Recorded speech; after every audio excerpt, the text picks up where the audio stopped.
There is a moment when time and eternity intersect, when God speaks and the world trembles, not with fear, but with purpose.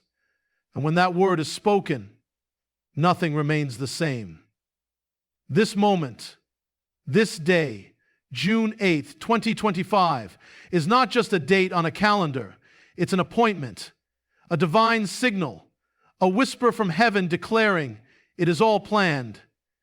You did not stumble into this hour by chance. You did not simply wake up to another ordinary day. This day has been written in the scrolls of time before your eyes ever opened. It is a date that holds weight, prophetic weight. From the beginning of time, God has moved by patterns, cycles, moedim, appointed times. He declared the end from the beginning. He set the sun, moon, and stars as signs, not just for beauty, but for timing. Every feast, every fast, every fall of kingdoms, all fell in alignment with the hand of the Almighty. And now here we are, June 8th, 2025. You may not see it yet, but heaven does. Something is unfolding in the spirit, something is being positioned, and what may look like disruption or confusion in your life is actually preparation. You're not behind schedule, you're not late, you're right on time, because it is all planned. The shaking in your life, planned. The delay in your answer, planned. The silence of heaven, planned. The door that didn't open, planned. The breakthrough that hasn't yet come, still planned. God does not operate in confusion. He does not guess. He orchestrates. And what's coming, what is now being stirred, is part of a pattern that goes back generations. To everything there is a season, a time for every purpose under heaven. Ecclesiastes 3:1. June 8 is not just about a day, it's about a divine shift that has been set in motion. Joseph in the pit. Remember Joseph, betrayed by his brothers, thrown into a pit, sold into slavery, imprisoned, forgotten. But what they didn't know was that heaven had planned it all. The pit was a passage, the prison was a corridor, and the palace, that was the destination. It didn't look like purpose, it looked like punishment, but every detour was by divine design. Likewise, your pain is not random, your wilderness is not wasted. If Joseph had escaped the pit, he would have missed the throne. And if you try to escape your appointed season, you may miss your crown. 2. Esther's silence and the date of death. Esther was silent until the moment came. A royal decree had been issued to kill her people on a set day. But that day would become the very moment of God's deliverance. Who knows if you have come to the kingdom for such a time as this? Esther 4:14. The enemy had circled the date, but God had circled it first. June 8th, 2025 is not about destruction, it's about decision. A prophetic moment is here. Will you rise into it? Will you awaken to it? 3. America and the biblical pattern. Throughout modern history, God has worked through dates. 9/11 aligned with the Feast of Trumpets. Financial crashes tied to Shemitah. Cycles. COVID shaking began on Purim, a day of hidden reversals. Each time the pattern was clear after the event. But today, we are being warned before it. 1. Stop complaining about the delay. Start asking for revelation. God is not slow. He is precise. Don't curse what God is using to shape you. 2. Realign your heart to heaven's rhythm. If the calendar in heaven is moving, you can't stay stagnant. Fast, pray, cut off distractions. Consecrate this month. 3. Guard your gates, your eyes and ears. What you allow in during this time will shape your decisions in the coming season. Watch what you feed your spirit. 4. Make room for the unexpected. Some doors will close quickly. Don't fight them. The shut door is divine. 5. Speak what God shows you, even if others don't understand. Esther had to, Joseph had to interpret, Daniel had to declare. Now it's your turn. 6. Remember, God doesn't waste time. He fulfills it. This day, June 8th, is not an accident. Watch what unfolds. Listen closely. The still small voice is speaking. Nothing is random, not the rising of the sun, not the passing of a shadow, not the moment you were born, nor the season you are now standing in. Heaven does not move by accident. Everything God does, He does by divine appointment. His calendar is not like ours. His timepiece does not tick like our clocks. It moves in rhythm with eternity. And when He sets something in motion, no force in hell or earth can disrupt it. We look at the world and see chaos. Headlines scream of crisis. Nations tremble. Economies falter. Wars break out. People panic. And in the midst of this noise, we often ask, where is God? But the truth is, He never left. He never stopped moving. We just stopped looking with eyes of faith. Because when you look through heaven's lens, you'll see the pattern, the precision, the orchestration, what we call delays, heaven calls divine timing. There is no moment in your life that has caught God off guard. There is no battle that you're facing that He hasn't already seen. There is no heartbreak, no setback, no wilderness that isn't being used by His hand to shape something greater. Your life has not been a series of disconnected events. It's been a symphony, sometimes soft, sometimes thunderous, but always conducted by the Master. Even your pain has been permitted with purpose. That disappointment that broke your spirit, it didn't end the plan. It aligned it. That closed door, it was the redirection you didn't know you needed. That delay in the promise, it was God saying, not yet, because the stage isn't ready, and neither are you. Look back and see it. The moments that seemed like endings but were actually beginnings. The detours that brought you to places you never would have chosen but that birthed something eternal in you. Nothing was wasted. Nothing was random. It was all part of the blueprint. And that includes today, June 8th, 2025. This moment too has been written in the scrolls of time. You are not here by accident. You didn't wake up today just to exist.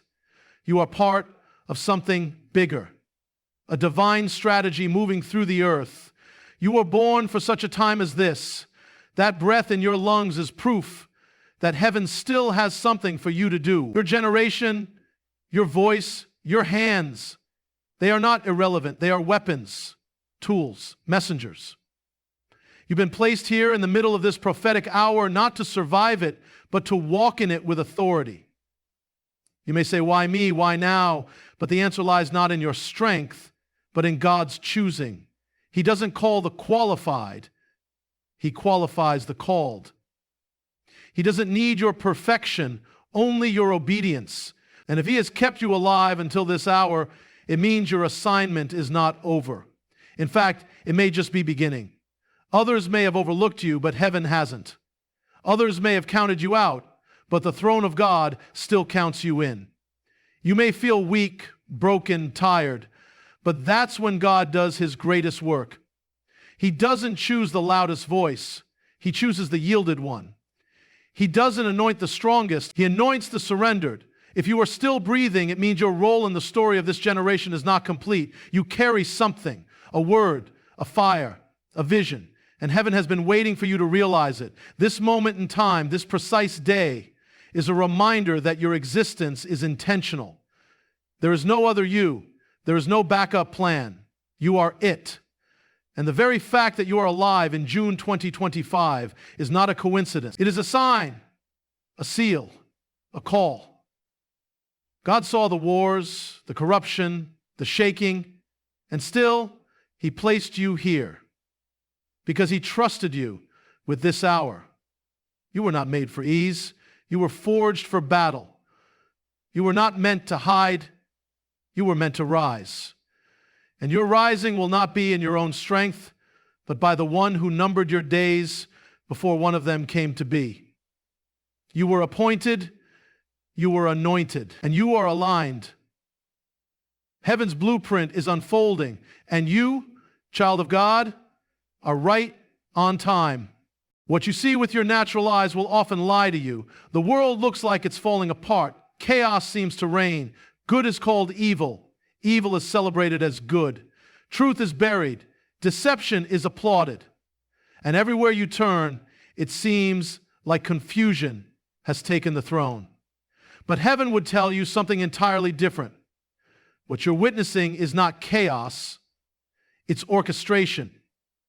The shaking you feel is not a sign that God has lost control. It's the sound of foundations being tested, systems being exposed, and hidden things being brought into the light. The storm is not the absence of order. It's the beginning of divine realignment. Because before God reveals the new, He disrupts the old. Before He pours the new wine, He breaks the old wineskin. And before the breakthrough, He allows the battle. We often panic when life breaks from the script we expected, but the author of time never writes a page without purpose. What you call a mess, heaven calls movement. What looks like unraveling is actually revealing. God is not reacting to the world's instability. He's using it to bring His people into alignment. The world shakes, and we say it's the enemy. But sometimes the shaking is heaven's doing.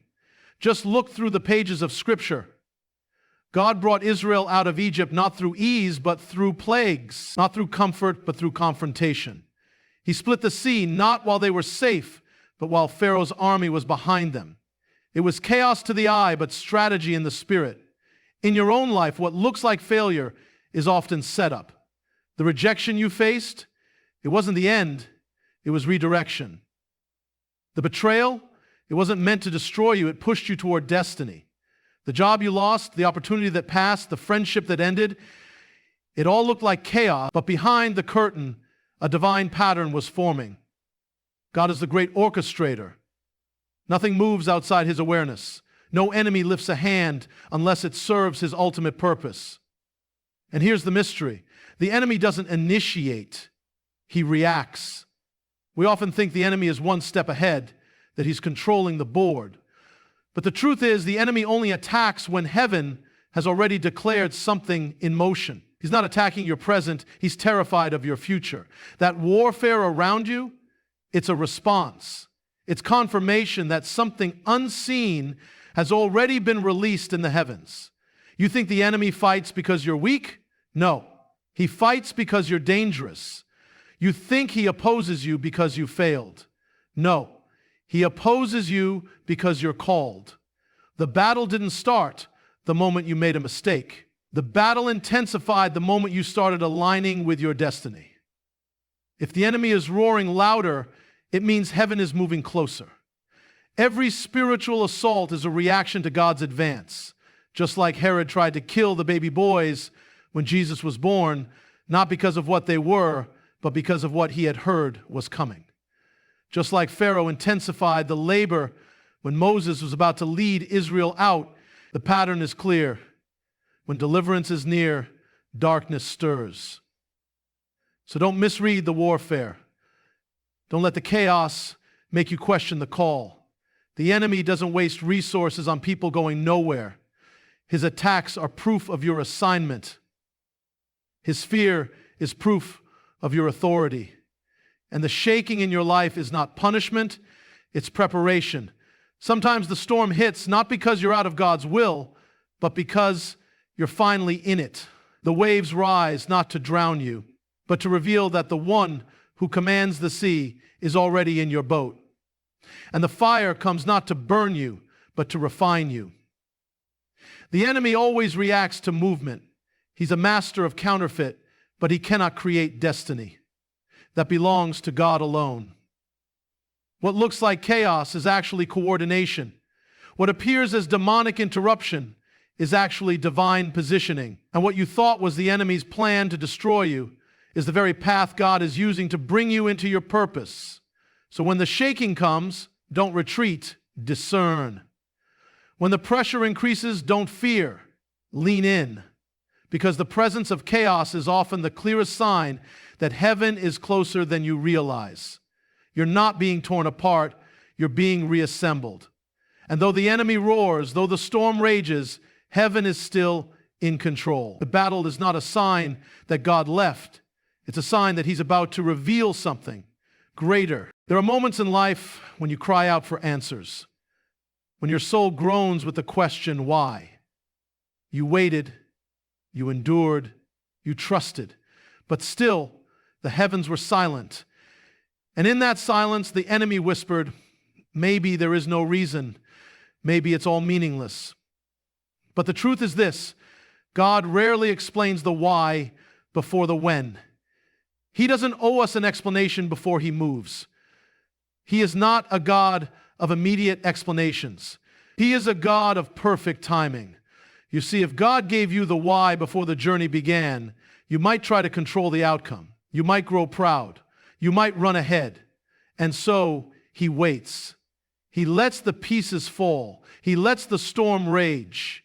He allows time to pass, not because he's absent, but because he's weaving something you cannot yet comprehend. And only once you've walked through the valley, once you've endured the fire, once you've seen the river part before you, then he whispers, now you understand. There is a purpose in the silence. There is a purpose in the delay. He doesn't reveal the why in the middle of the test, because the test is meant to produce trust, not explanation. Faith is not formed in answers. It's forged in mystery. You want understanding, but heaven wants surrender. There will come a day, and for many that day is now approaching, when everything that confused you will suddenly make sense. Every delay, every detour, every moment you cried out, God, where are you? Will be answered with a single glance backward, and you will see it, the divine fingerprints on every chapter of your life. What you thought was a detour was the only road that would get you there. What you thought was rejection was protection. What you thought was the end was the foundation for a greater beginning. And God didn't reveal it sooner, not because he was cruel, but because he was kind. Because had you known what was ahead, you might not have endured the process required to get there. This is the way of the sovereign one. He moves first. He speaks later. He acts in mystery, but reveals in time. And that is why this moment, June 8th, 2025, is not just another day on the calendar. It is not just another Sunday. It is not random. It is marked. It is sealed. It is part of the scrolls that were written before you ever took your first breath. Heaven marks time differently than men. We live by dates and deadlines. God lives by appointed times. There are moments in history that carry weight, that shake the earth, that open scrolls in the spiritual realm. June 8th, 2025 is such a moment. Not because of what you see in the natural, but because of what has already shifted in the spirit. It is not a date man decided. It is not the result of human calculation. It is a fulfillment, a divine alignment, a chapter that was written long before and now is being unsealed. You didn't choose this date, it chose you. You didn't ask for the alignment, heaven orchestrated it. And the moment you stepped into this day, you stepped into something that was prepared. This is what the enemy fears, not the date itself, but what it represents. He fears what has now been unlocked. He fears what has reached maturity. Because the plans that heaven planted in you are no longer in seed form. The time has come for them to break the soil and be seen. This is not the beginning of your story. It's the beginning of understanding your story. The why is coming into view because the when has arrived. And when God's timing is fulfilled, no enemy can stop it, no delay can block it, and no man can take credit for it. It belongs to him alone. He chose this moment. He chose this generation. He chose this hour, and he chose you. So don't treat this day as common. Don't overlook the significance of where you are and what you carry. You are living in a time of divine manifestation. And when God marks a day, it is because he is ready to unveil a purpose. You may not have known why you had to wait, why you had to suffer, why the path was so long, but now you are standing at the threshold. And God is saying, now is the appointed time. Now I will show you why. And when he does, everything will make sense. Listen, hear this not just with your ears, but with your spirit. You are in the plan. You are not forgotten. You are not lost. You are standing in the exact moment heaven has ordained. You are standing between the pages of prophecy and fulfillment, between the cry of your soul and the answer of eternity. And the word of the Lord echoes from the heavens. I know the plans I have for you, plans to prosper you, not to harm you, to give you a future and a hope. That knowing is not general. It is exact, precise, deliberate. You are not wandering. You are walking. You are not guessing. You are guided. You are not adrift. You are aligned. So rise, shake off fear, silence the lies. Heaven's blueprint is unfolding and you are inside it. The trumpet is sounding. The time is now. June 8th, 2025. It is all planned. Step into it. Live like it. Pray like it. Declare it. Because the scroll is opening and the author is about to speak again.